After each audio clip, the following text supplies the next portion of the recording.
Vous êtes dans la ville de Québec ou dans les environs, les villes autour.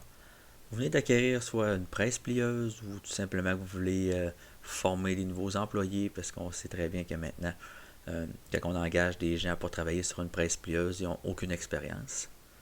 Donc, vous voulez avoir une formation adéquate pour votre employé. Vous n'avez pas beaucoup de temps à donner pour une formation. Soit vous êtes trop occupé, vous avez manque de personnel à l'interne pour faire de la formation, vous avez peut-être des gens d'expérience, vous n'avez peut-être pas. On sait que ça peut être pénible de pouvoir former un employé. Le temps, c'est de l'argent. Il faut prendre le temps aussi souvent d'évaluer la nouvelle personne qui va travailler sur une presse plieuse pour voir si c'est vraiment adéquat à travailler là-dessus. Laissez-moi vous aider avec ma formation. Je pourrais leur enseigner tous les rudiments au niveau d'une presse plieuse, dont certains points comme la sécurité, la lecture de plans. C'est important de comprendre des plans. Si on lit un plan, on a reçu un PDF ou un croquis ou quelque chose, mais souvent c'est des bons fichiers qui sont quand même détaillés. Puis la personne n'est pas capable de voir c'est où c'est plis versus c'est quoi les contours. Il n'est pas capable de savoir quelle matière qui est là-dedans. Il n'est pas capable de lire la cartouche. Il ne comprend pas des séquences de pliage, la charte de pliage qui est très important. C'est bien beau, mais quand on ne sait pas quelle die mettre avec l'épaisseur de la matière, ça peut commencer à être bien compliqué. Donc ça prend vraiment une formation très bien structurée pour être certain que la personne, un coup qu'elle lâche la formation, est prête. Il faut évaluer les employés. C'est bien important quand on les forme.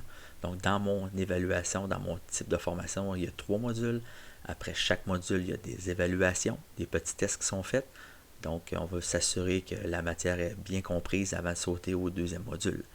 Ça ne donne rien de faire un bourrage de crâne, comme on dit, puis que la personne ne comprend rien. Il faut être certain qu'après chaque module, c'est bien compris, pour que la personne soit très, très apte en sortant de la formation pour aller plier. Si vous avez un CNC de marque Delem sur votre presse plieuse, que ce soit un 58T, un 66T, un 69T, là, vous avez un profil T3D, je peux faire une formation très très complète sur les CNC Delem. Je les connais très très bien.